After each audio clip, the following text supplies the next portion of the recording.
कभी कभी ऐसा होता है कि हम एक ही काम करते करते थक जाते हैं और हमारा मन ऊब जाता है। हम सोचते हैं छोड़ो अब यार क्या करना है इस काम को।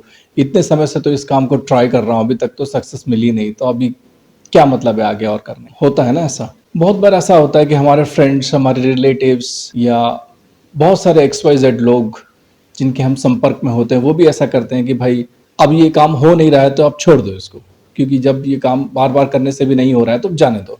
आपको एक कहानी सुनाता हूँ।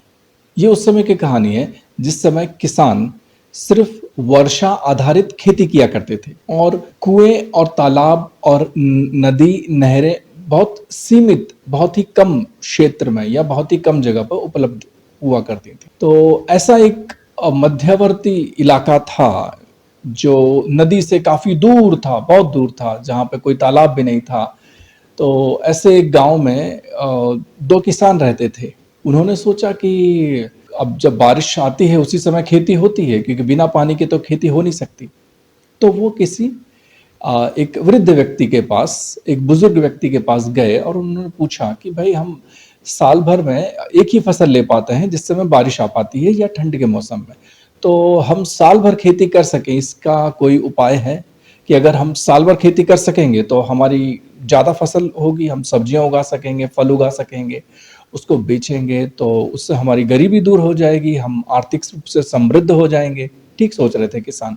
उस बुजुर्ग ने कहा कि तुम एक काम करो, तुम अपने अपने खेत में कुआं खोद लो, उस कुएं में पानी निकलेगा, उस पानी से तुम साल भर खेती कर सकते हो। तो दोनों किसान गए और अपने अपने खेत में कुआं खोदने लगे। एक पहला किसान था, उसने एक जगह खोदा, 10 फीट, पानी नहीं निकला। दूसरी जगह फिर खोदा, 20 फीट, पानी नहीं निकला। तीसरी जगह खोदा, 40 फीट, पानी नहीं निकला। चौथी जगह खोदा, 50 फीट, पानी नहीं निकला। ऐसे करते करते वो थक गया। 2 महीने 3 महीने थक गया, थक हार गया और छोड़ दिया। उसने सोचा कुएं से कोई पानी वानी नहीं निकलता। अब वो पूरी दुनिया में बोलने लगा कि नहीं, कुआं जैसा कोई चीज नहीं होती, कुआं खोदने से कोई पानी नहीं निकलता, ये सब भ्रम है, और धरती के नीचे कोई पानी वानी है नहीं, सिर्फ टाइम वेस्ट होता है और एनर्जी वेस्ट होती है। दूसरा किसान था, उसने एक ही जगह 100 फीट खड्डा किया, 100 फीट खोद दिया, पानी निकल गया। अब उसको भी 1.5 महीना 2 महीना लगा, इसको भी 1.5 महीना 2 महीना लगा। इसने 2 महीने में 50 गड्ढे किए और उसने 2 महीने में एक ही गड्ढा किया और उसमें पानी निकल गया। अब किसको बोलोगे? वो किसान थोड़ा कम बुद्धिमान था जिसने बहुत जगह खड्डे खोद दिए थे, उसको बुद्धू किसान बोल सकते हो आप। या वो किसान थोड़ा, उसका उसका कंसंट्रेशन पावर, उसकी एकाग्रता थोड़ी अच्छी थी, उसने एक ही जगह खड्डा खोदा। ठीक इसी प्रकार अगर हम एक ही काम में लगे रहते हैं और हम निरंतर एक ही प्रयास करते रहते हैं तो आज नहीं तो कल हम उस प्रयास में निश्चित रूप से सफल होंगे। आप मेरी बात मान लीजिए, आप प्रयास कीजिए। अगर आप कपड़े का धंधा कर रहे हैं, अगर आप जूते का धंधा कर रहे हैं तो आप कपड़े में ही रहिए, जूते में ही रहिए। ऐसा नहीं कि आज कपड़ा बेच रहे हैं, कल जूता बेच रहे हैं, परसों रोड कंस्ट्रक्शन में आ गए, फिर किसी ने बोला कि भाई ये मशीन बनाना बेच लो, फिर किसी ने बोला कि भाई पंखे बेचना शुरू कर दो, तो आप पंखे बेचना शुरू कर दोगे। इलेक्ट्रॉनिक कुछ भी करना, कुछ भी नहीं मत करो।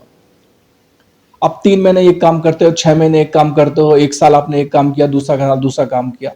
अगर आप ऐसा करेंगे तो उस काम की जो आपको जो महारत होनी चाहिए, जो माइन्यूट नॉलेज या माइक्रो नॉलेज जो होना चाहिए, वो आपके पास नहीं आएगा।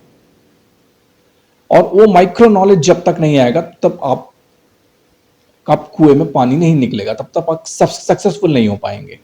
इसलिए इसको बोलते हैं power of concentration, the power of one. अगर आप एक स्टूडेंट हैं और आपका कॉन्सेंट्रेशन पावर नहीं लग रहा है तो आप पढ़िए, बार बार पढ़िए, उसमें थोड़ा इंटरेस्ट डेवलप कीजिए। अगर आप एक ही चैप्टर को पहली बार पढ़ेंगे तो पहली बार थोड़ा सा ऐसा लगेगा कि नहीं वो थोड़ा कुछ नया है, तो शायद आपको जल्दी पता ना चले। लेकिन आप दूसरी बार, तीसरी बार, चौथी बार थोड़ा गैप देके पढ़िए। एक दिन पढ़ लिया, एक दिन छोड़ दिया, फिर एक दिन पढ़ लिया, फिर एक दिन छोड़ दिया, तो जब वो सब्जेक्ट आपको पुराना हो जाएगा तब वो धीरे धीरे आप उसको पहचानने लगेंगे और वो सब्जेक्ट भी आपको पहचानने लगेगा। फिर आपको अगर इंग्लिश नहीं आती है तो इंग्लिश आने लगेगी, मैथ्स नहीं आती है तो मैथ्स आने लगेगी, साइंस नहीं आती है तो साइंस भी धीरे धीरे आने लगेगी। आप उस पर लगे रहिए, आपका कंसंट्रेशन और आपका फोकस एक ही जगह आप रखिए। आप स्टूडेंट हैं तो आप सक्सेसफुल हो जाएंगे।